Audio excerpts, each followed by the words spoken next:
ପିଲାମାନେ ଆଜି ଆମେ ଆମର ହସ ଖେଳ ଭାଗ 1 ବହିର ପାଠ 10 ରେ ଯେଉଁ ଉଇ ବିଷୟଟି ଅଛି ସେ ଉଇ ବିଷୟଟିକୁ ଆଜି ଆମେ ପଢ଼ିବା।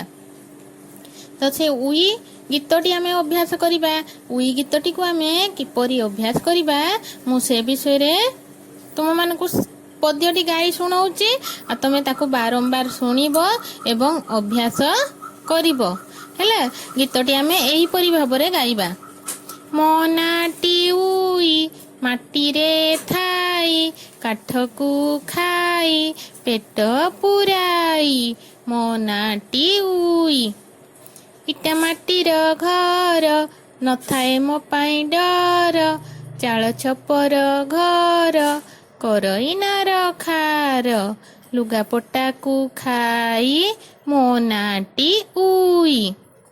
ଆମେ ଏହିପରି ଭାବରେ ଗୀତଟିକୁ ବାରମ୍ବାର ଶୁଣିବା, ଗାଇବା ଏବଂ ଆମେ ମନେ ରଖିବା। ଗୀତଟି ପୁରା ମନେ ରଖିଦେବା। ତାହେଲେ ଆମେ ଗୀତଟି ପଢ଼ି ଜାଣିଲେ ଉଇ କେଉଁଠି ରହେ? ଉଇ ମାଟିରେ ରହେ। ଉଇ କ'ଣ ଖାଏ?